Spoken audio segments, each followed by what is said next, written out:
जिस नरेंद्र मोदी के 56 इंची सीने पर सवाल उठा रहे थे राहुल गांधी, उन्हीं नरेंद्र मोदी ने एक बार फिर से दुनिया को बता दिया है कि वो हैं असली बॉस।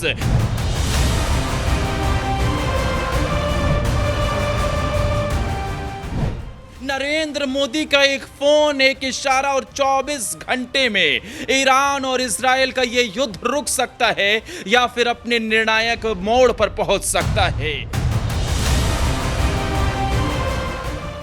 आखिर ईरान और इजराइल के बीच में भारत कैसे समझौता करवा सकता है और क्यों नरेंद्र मोदी ही दुनिया के इकलौते ऐसे नेता हैं जो इस युद्ध को रुकवा सकते हैं।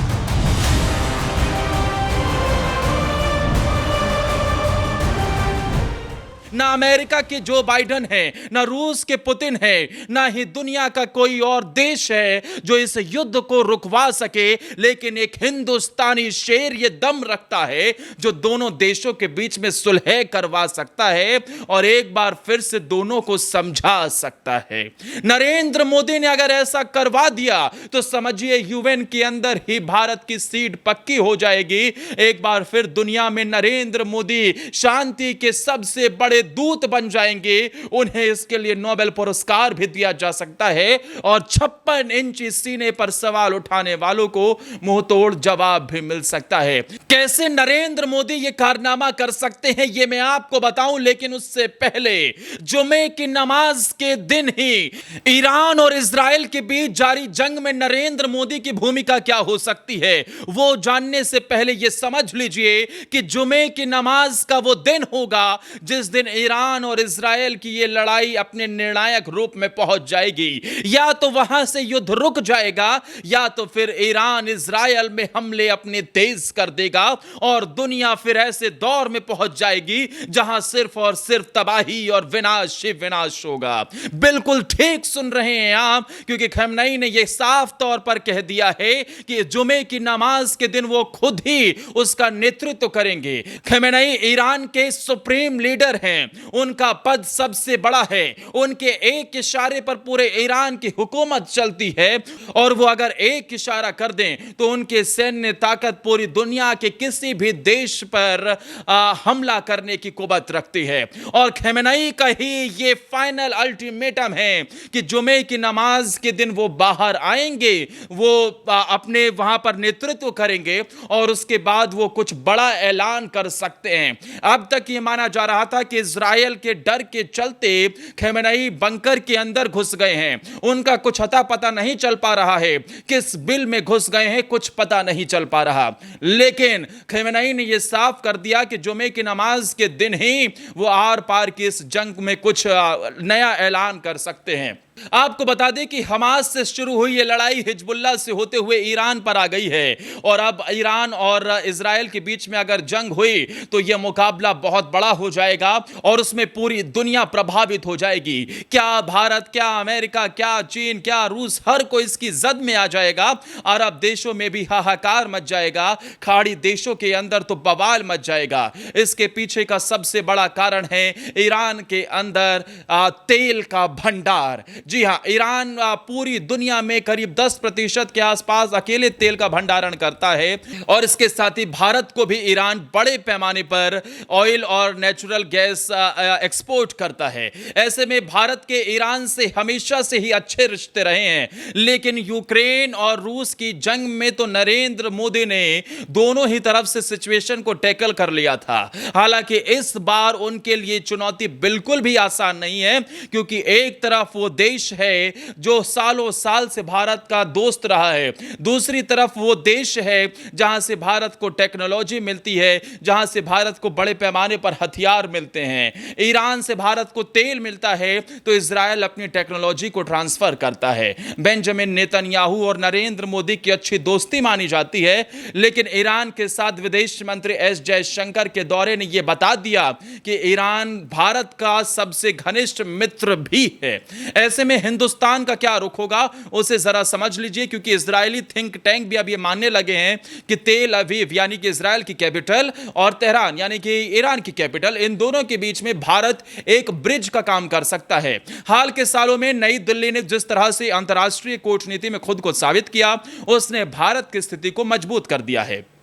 इजरायल और ईरान दोनों भारत पर भरोसा जताते हैं। ईरान और इजरायल के बीच भारत दोस्ती करवा सकता है, इसे लेकर अब इजरायल में भी चर्चा होने लगी है। एक ब्रिज का काम कर सकता है, क्योंकि मध्य पूर्व के दो कट्टर दुश्मन हैं, इजरायल और ईरान।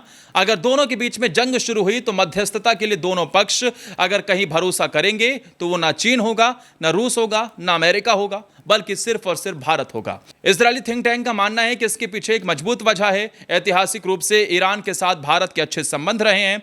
1947 से पहले भारत की सीमाएं ईरान के साथ ही जुड़ा करती थी। आज भी दोनों के बीच मजबूत व्यापारिक संबंध हैं, खासतौर पर ऊर्जा और साथ ही ढांचा निर्माण यानी इंफ्रास्ट्रक्चर के क्षेत्र में दोनों देशों के बीच अच्छे संबंध है।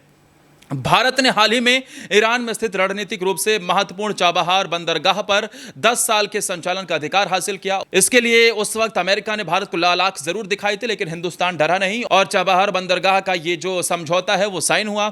इसके साथ ही भारतीय कंपनियां ईरान से सस्ता तेल भी खरीदती हैं।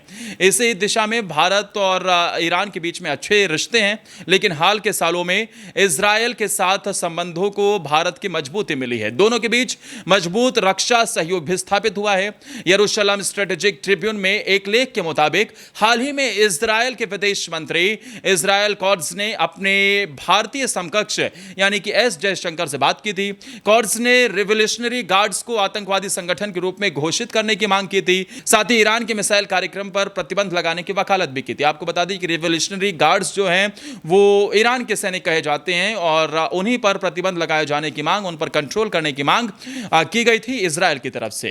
साथ ही भारत से ईरानी आक्रमण को विफल करने के लिए अमेरिका के नेतृत्व वाले गठबंधन से भी जुड़ने का आग्रह इजरायल की तरफ से किया गया था।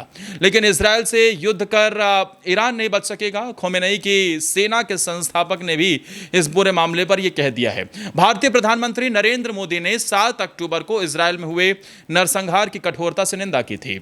भारतीय पीएम ने इसे लेकर सीधे तौर पर बड़ा हमला बताया था। इसके साथ ही नई दिल्ली ने इजरायल फिलिस्तीन संघर्ष को लेकर अपनी दोनों राष्ट्र के बीच में समाधान को लेकर पुरानी अपनी जो प्रतिबद्धता है उसे दोहराया था। भारत ने ईरान के साथ अपने संबंधों में गर्माहट बनाए रखी है। हाल ही में भारतीय अधिकारियों की तेहरान की यात्राएं और प्रशासन के सार्वजनिक बयान इसमें शामिल हैं।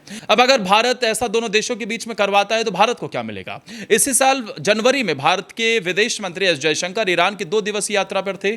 उन्होंने तत्कालीन ईरानी विदेश मंत्री हुसैन आमिर अब्दुल्लाहियान से मुलाकात की थी। आज इजरायल और ईरान दोनों के लिए नई दिल्ली तटस्थता का प्रतीक है। भारत ने यह विश्वास अलग अलग चरणों में हासिल किया है, जिसमें उसकी स्वतंत्र विदेश नीति की अहम भूमिका है। यानी कि भारत निष्पक्ष तौर पर अपने इरादे से सोचता है, अपने हिसाब से सोचता है, वो किसी के कहने पर कोई फैसला नहीं लेता है।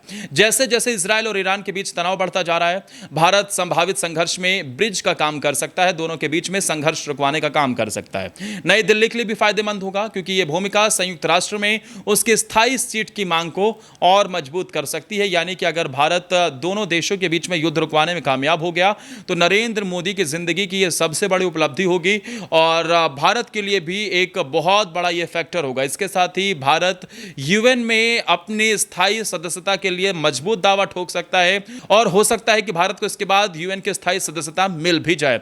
दोस्तों, क्या आप भी मानते हैं नरेंद्र मोदी दुनिया के इकलौते ऐसे नेता हैं जो ईरान और इजरायल के बीच में इस युद्ध को रुकवा सकते हैं? और नरेंद्र मोदी की 56 इंची सीने पर सवाल उठाने वाले राहुल गांधी को लेकर आपकी क्या राय है? कमेंट कर हमें जरूर बताएं।